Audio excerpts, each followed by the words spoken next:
Oh, But then the rest of the year is great. So you just have to make it through. sure. Sarah, in your bio, you mentioned that you have college age kids who you like to spend time with. Did they stay in that environment, or did they escape the October gloom? I have one daughter who is at Lewis and Clark in Portland, Oregon, so she's in the Sure. gloom. And then I have one kid at Tulane in New Orleans, and yeah, not gloomy. And then one kid went off to New York to college, and he's graduated now, but he's still living in New York. And then I've got one Uh, still at home. I think the one still at home is going to go to the University of Washington. That's where he wants to go. So hopefully I'll get one kid who stays close to home. yeah. Both of mine headed in different directions as well. So, I think they're all coming back though. My New York kid is planning to come back, but he's just making so much money in New York, like he's working in finance. He's like, it's hard to leave. well, my kid went to New York and upstate New York, but it was during pandemic, so we really weren't visiting very much at all. Mm. Um, but it's a beautiful, beautiful place to visit. Um, In upstate New York, yeah. yeah, yeah. Mm. So I told him that even though he's not there anymore, we're still going to visit Ithaca and the Finger Lakes region, Yeah. but without him. My coworker Michael Shemidas, he lives in Hudson, New York, and it's just so beautiful there. So Oh, yeah. we need to have a staff retreat there or something in October when it's all Yeah. Good, good. Well, Christina, you give us a heads up as we get started here today. Yeah, we Maybe have I a should great. share a trivia question as Yes, that's we what I bring was. people in.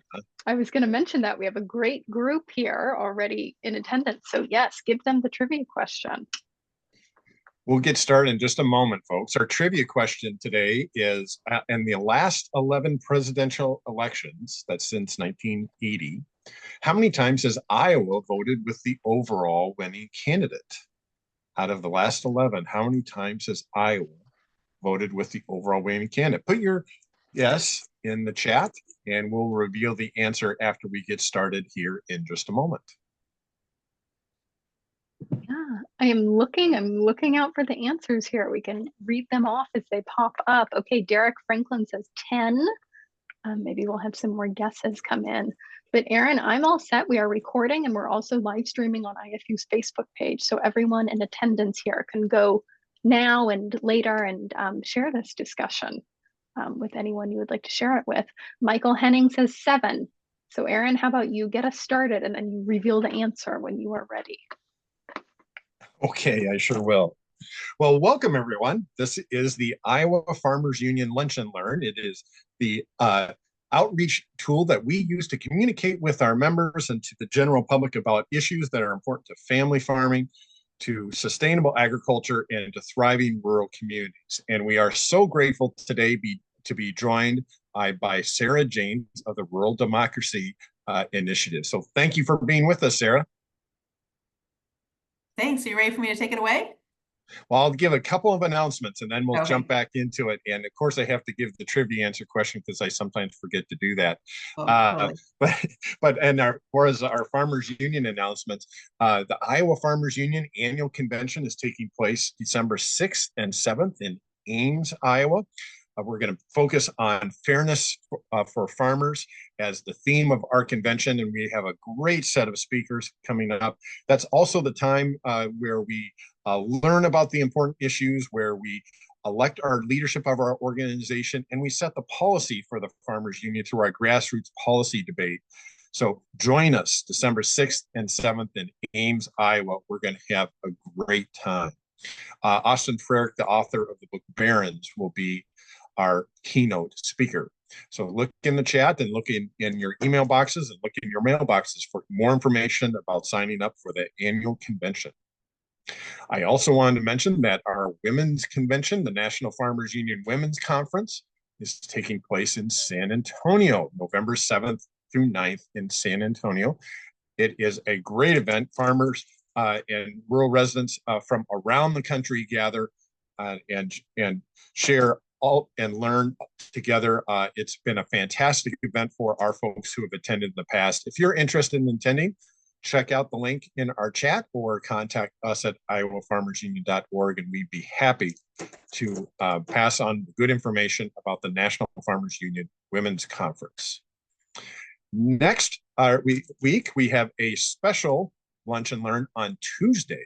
We'll be joined by Mike Owens from Common Good, Iowa, and we'll be talking about conservation and nutrition issues in Project 2025 and how we can learn more about Project 2025 and spread the important information about Project 2025 as our elections approach. So join us and join Mike Owen Tuesday, October 22nd, and we'll be happy to learn more there. But before we go any further, let's get to our topic for today. We are so grateful to be joined by Sarah Jaynes of the Rural Democracy Initiative. We're going to talk about rural voters and recent polling that's been done about rural voters and how that makes a difference in a very close presidential race. And we also want to talk about the shift of support in small city and rural voters since a similar survey was taken earlier this spring. The Rural Democracy Initiative is a real trailblazer in looking at issues that are important in the progressive movement in our rural communities. And Sarah has led the development of one of the first state progressive donor networks in Washington with the Progressive Alliance there, and she's coached emerging donor alliances around the country. She's recognized for her expertise on leading innovative campaigns, integrating field experiments, digital platforms, and a transformative narrative that manages to stay optimistic and obsessed with winning in rural America. And so we are so grateful she's joining us today from her home in Washington. So Sarah, thanks again for sharing this information with our folks at the Iowa Farmers Union. Thank you. All right, I'll go ahead and get started here. I really appreciate you inviting me to talk with you today. As Aaron mentioned, I'm Sarah Jaynes. I direct the Rural Democracy Initiative, and we're a collaboration of funders who support a network of about 150 grassroots groups to make progress in rural America. And Iowa Farmers Union is one of our grantees. So the RDI includes a nonpartisan 501c3 Heartland Fund and also a more politically oriented 501c4 Rural Victory Fund. And our network has really grown over the past 5 years. And consequently, now rural voters can truly change what's possible in this country overall. So the first question that most people have for me is, why are we focusing on rural people?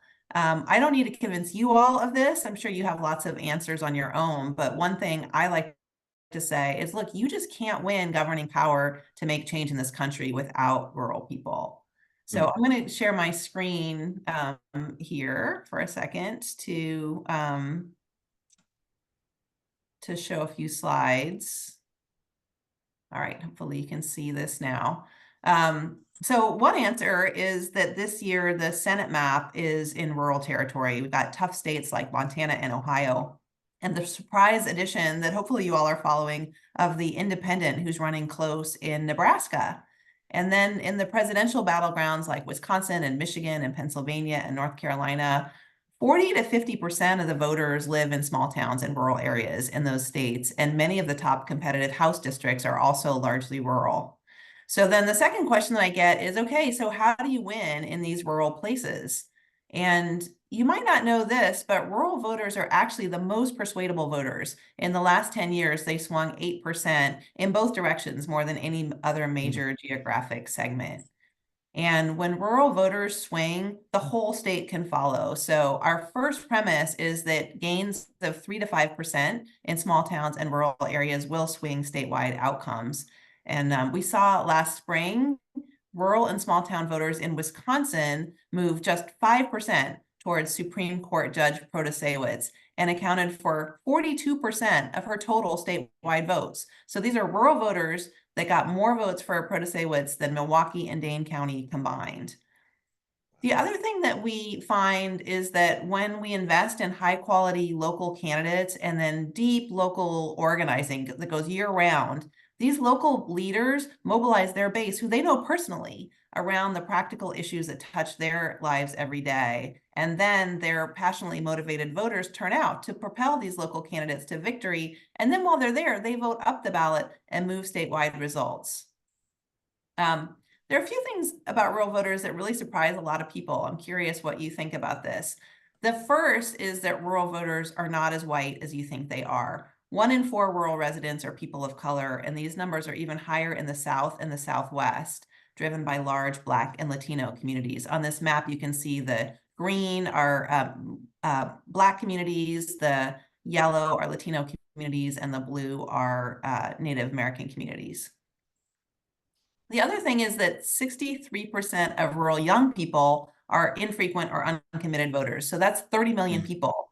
And of all the demographics, they're the most undecided, and they're also the least contacted, especially young rural voters of color. And the best way to activate them is through trusted people in their local community, which is why we created the Rural Youth Voter Fund, which has already granted $11 million to groups working with rural young people. And they're out there registering voters on small town college campuses. They're visiting workplaces and music and sport events and even brunch spots to connect with young voters right now. The other thing is that many people are surprised by how passionate rural folks are about making progress on the key issues we all care about. So you all know rural folks are fired up about cheaper prescription drugs and tougher regulations on big corporations and affordable housing, the same things people care about in cities and suburbs. We really were interested in our brand new poll results that confirm, first of all, rural voters are overwhelmingly opposed to abortion bans. So if you just look at this top bar graph here, we asked this question in April and again with different pollsters in September, and we got the same result. 77% of voters said they believe the government should allow people to make the decision about abortion themselves. And I'll share all these slides afterwards, so don't worry if I'm running through them quickly. The other thing is a majority of rural voters support growing the economy by prioritizing working people and lowering costs. That's this message here in blue. Rather than cutting taxes and deregulation, that's this message here in red. And 59% of rural women prefer this worker-centered set of solutions, and 62% of young voters. Interestingly, after the economy, democracy has gained in salience for rural voters. If you look again at this top bar graph, it was the second most important issue to rural voters, followed by immigration, Social Security, and Medicare, and abortion. I was surprised to see that movement. The other thing that we looked at, we really know that patriotism is a dominant rural value. And so we dug deeper and asked about it. And we saw that rural Americans think patriotism should be about protecting our freedom to make choices about our lives. That's this message in blue, as opposed to preserving a traditional way of life. So it's kind of like, you know, the Harris freedom message versus the MAGA message over here in red, and 71% prefer the freedom message about patriotism. So now, how does this translate to voting? We took a spring rural voter survey and saw significant pockets of undecided voters. So if you look at this top row, 15% overall were undecided in the spring, 24% of rural young people, and 28% of rural voters of color. And so then in the new battleground poll, which was taken after the convention, but before the debate, Harris narrowed the margin by 8 points. So if you look at this top bar, she went from a 26-point margin in the spring to an 18-point margin now. And we just talked about how even a 3% margin change among rural voters can swing the election. So this is very significant movement. We went back and looked, and Biden only got 37.5% in the rural and small town parts of these same states. So if Harris could increase that percentage from 39 to 40% in his battlegrounds, that would be that kind of 2.5% sweet spot that would, I think, be huge for her election. The other thing that's interesting is there are very few true undecideds now. This gray bar on the right, it's 3 to 4% overall. So our biggest opportunity to move margins would be turning out the most supportive voters who've already made up their minds. We saw that Harris runs particularly strong with rural women at 44%, rural young voters, 47%, and rural voters of color driven by rural Black voters, with whom she's gained tremendous ground compared to Biden in the spring. So 79%, that's really kind of the same numbers that you see with Black voters in the cities and suburbs as well. And then I think this is a really crucial point. If you look at the bottom two bars here, there are really important differences between voters who are in true rural areas versus those in small towns and cities that are located in rural regions. So Harris was down 23 points in the truly rural areas, but only 11 in small towns and cities, where she's getting 42%. So based on this data, if folks are looking to mobilize a pro-Harris voter audience, for example, they could carefully target the most receptive rural audiences, which would be young people, people of color, women, and people in small towns and small cities, especially Black rural voters.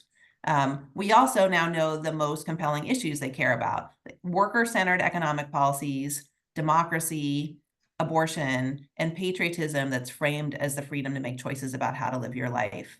So you can find all this information on your website. I'll send you the deck afterwards also. And then I just wanted to close with a few of our favorite tactics that we know work.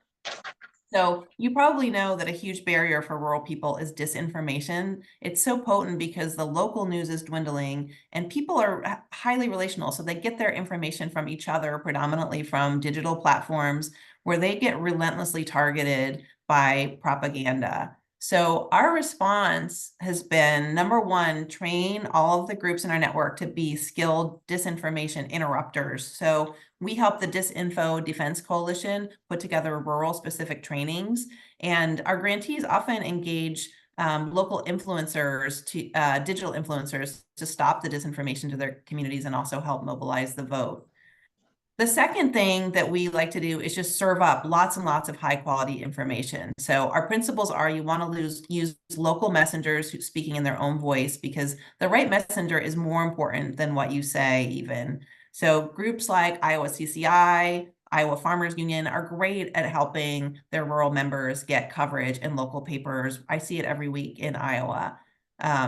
And you want to take advantage of all the existing media, the small town papers, also rural radio, and even yard signs and billboards. When people can see their neighbors' support for issues or candidates, it makes a huge difference. We work with ruralorganizing.org that's gotten out 62,000 yard signs this cycle in rural places across battleground states. And every one of their yard signs they find generates at least 5 relational conversations. So that's like 370,000 conversations just from those yard signs. So I think that's a great tactic. And then the last thing is you want to use messages that connect to rural culture. So we incubated the Winning Jobs narrative, and it has a message centered on a worker-powered economy and lowering costs and raising wages. And it's being used everywhere. The Harris campaign is using it, Somos Votantes, local groups like Northern Plains Resources Council in Montana. So I highly recommend. And then the third tactic is we rely a lot on relational organizing, because rural voters know everyone and trust people in their communities to have their backs. So a great example of this is One Fair Wage in Ohio, that's paying restaurant workers to gather signatures from their friends and coworkers. And they're doing this in every single rural county in Ohio to qualify for next year's minimum wage measure. So as they're gathering signatures, they're making sure people are registered to vote. They know which candidate supports a minimum wage, and people have a plan to vote. And this is exponentially more motivating than just a standard door knock, right? Because it's people they know. Also, a bunch of our grantees are deep canvassing, where they listen without judgment and they share heartfelt stories. And we saw earlier results this year that these deep canvas conversations have more than an 8% positive persuasion rate. And then the last thing I'm just going to talk about is after the election, because it likely won't be over on November 5th. So our grantees are often the only ones in their rural counties that are meeting now with local election officials and local media and community leaders to prepare for a contested election. They have staff ready to go out and cure ballots that are being rejected and monitor vote counting. They have organizing teams and a plan for mobilizing to demand certification of accurate results in some of these counties that are resisting that. And also we're making sure that they have access to de-escalation training, digital security, personal security services to respond to potential political violence after the election. So that's a sad fact, but it's something that we have to make sure that folks are prepared for also. So with that, I'll go ahead and stop sharing my screen, and I'm hoping that this provokes some questions for you all. I'd love to have a discussion. And we'll encourage people to put their questions in the Q&A box, and we'll get to as many as we possibly can as we move forward. You mentioned that some of the important tactics that are in play. We're in the final few weeks of the campaign, but the information we received says it's not too late to use these tactics. In fact, people are paying more and more attention as they're trying to decide how to vote. So it's never too late to use those tactics, like the yard signs, and the social media initiatives that you refer to. Is it ever too late, Sarah, to begin this if you haven't yet? Never too late. I mean, I think a lot of people are anxious about the election, and my recommendation is to get out and volunteer. In Iowa, there are a couple swing congressional races, and that's going to be one of the most important things is winning some of these contested congressional races. And so, getting out and volunteering with a deep canvas, writing letters to the editor, sharing things on social media, right? Like, just think about all the people in your networks who might not know some important facts, especially about local elected leaders. Again, we find that focusing on local is really motivating for people. Because they sometimes feel like they're kind of helpless around like the presidential election or the U.S. Senate, but they know who's running for their legislature or their city council or their sheriff, and they have a lot of stake in that. So I would spend time on that. The other, just tactically, that I think is super important, it is young people. It's why we've focused on the Rural Youth Voter Fund. And so if there's anything that you can do to make sure that all the young people in your life are registered to vote and have the information that they need to turn out, if you want to go, volunteer on a local like community college or college campus, or think about young people in your workplace, that's really helpful. So we have a question that asks about homemade signs for issues or issue-related signs as opposed to candidate signs. What do you see as the impact of signs that are dealing with a particular issue? We see a lot of those in Iowa with pipeline and of course during the Black Lives Matter. And so, what are your thoughts on issue-related signage and campaigns? Yeah, I think those are, in many cases even better than candidate signs. People are just, I think a lot of times folks who are working for progress in rural places feel alone and isolated, and they don't know, they're kind of afraid to talk about politics with their neighbors, and having an issue related sign is a great opening. People can be like, oh yeah, look, that person is actually with us on this thing. It's why it leads to so many conversations. And also, people here on this call are probably known in your community. And so you can't even imagine how many people are taking their cues from you and feeling kind of hopeful and emboldened when they see that you're somebody who shares their perspective on an issue. So yeah, and homemade signs are even, again, like even better than kind of campaign made signs, as long as they're like respectful and strike the right tone, because like what I'm saying, the messenger matters more than the message. And when it's homemade, it's more authentic to who you are. So yeah, I'm just a huge, it's weird because I grew up in politics with the line that yard signs don't vote. But now that I'm, spending so much time working in small towns and rural places, they actually do vote. They, you can see like almost a 2% movement from a yard sign campaign, and I think it's even more intangible than that, because it starts these community conversations that can lead to organizing down the road past the election. Sir, we also had a question asking about the Iowa congressional races, and you mentioned a very, very close race across the river in Nebraska on the Senate side as well. Do the lessons learned that you shared with us in the polling, are those the same issues that impact those congressional races? Do those do those results kind of carry over to that race as well? You mean in Nebraska or? In Nebraska and congressional districts here in Iowa. Yeah, absolutely. I mean, I think like the number one thing is this kind of populist economic approach. You see that with Dan Osborne, who's running in Nebraska. It's why he's gained so much traction, right? He's a working class guy. He talks plain. He's fighting for just like common sense things that make sense to raise your wages and right to repair issue is a big issue he's bringing up. Yeah, you can repair your own equipment. And then he has like these just like really basic approaches to things like you know, gay rights and gun rights and abortion that aren't like extreme. They're just like, yeah, you should like have the ability to make your own choices about what you do with your own body. Right. And you should and you know, on guns, like, you know, he supports the right to gun ownership, but also like, okay, there's some common sense things we can do to make sure that people aren't, you know, putting themselves and their families in danger. So I don't know. I think like, yeah, those lessons carry through. I think he is like, I think Tim Walz, like you see these candidates that really embody the kind of way to speak the language of rural, right? Well, and that's super important. We had a question that asked about gravel road signs. Even if you live on a gravel road, how valuable, how important is it to put up a yard sign on even if you think your road isn't that heavily traveled? You have any thoughts on that?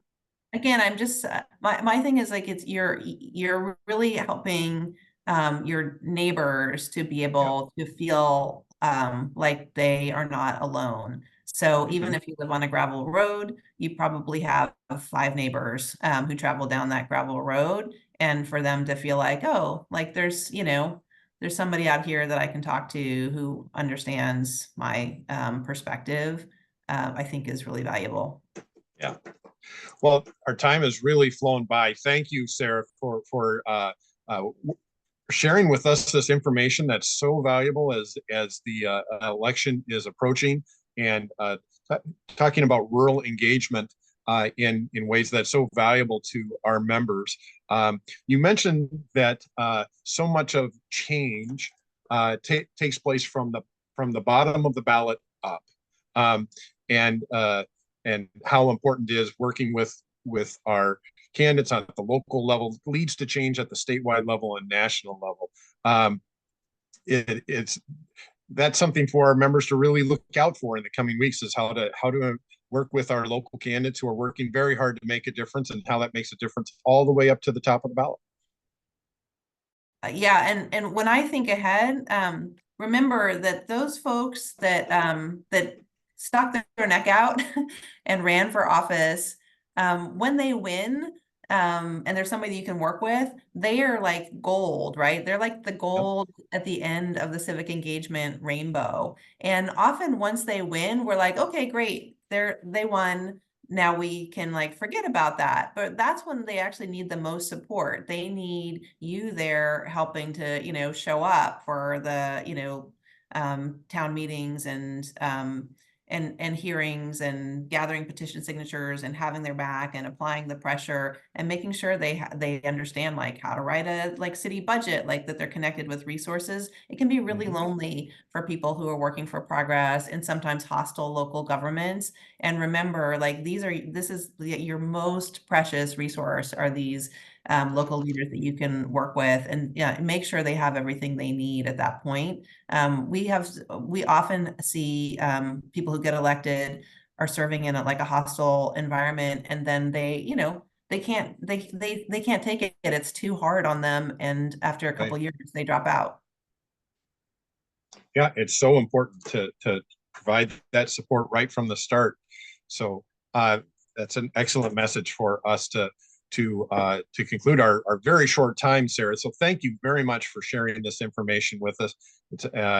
It's an extremely busy time, and we know how important it is to get this message out. So thank you for taking the time with us today. My pleasure. Thanks so much for making time to talk with me, and yeah, be in contact if there's anything I can do to follow up. We certainly will. Thank you. And I'm going to remind people that the Iowa Farmers Union just listed its endorsements for legislative candidates.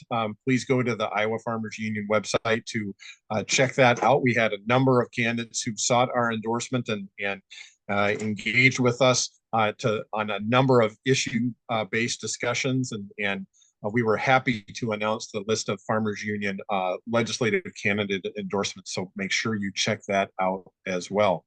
I'll also remind people that next week on Tuesday, we'll be meeting with Mike Owen from Common Good Iowa. We'll be talking about Project 2025 and specifically how Project 2025 deals with conservation and nutrition issues that are so important to our Iowa Farmers Union folks. So make sure you tune in to our Lunch and Learn next week on Tuesday.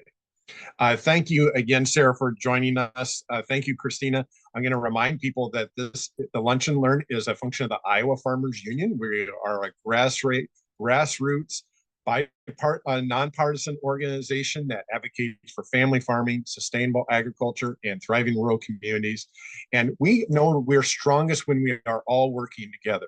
So if you haven't had a chance to join the Farmers Union yet, haven't had a chance to be a supporter yet, learn more about us. Join the Farmers Union and make a real difference in your community and in our state and in rural America. So everyone, we'll look forward to seeing you next Tuesday with our special Lunch and Learn with Mike Owen. And again, Sarah, thank you for joining us. It's always a pleasure to talk with you. Christina, thank you for all your hard work in making this all happen. So have a good day, everyone. Thanks, everyone. Bye-bye.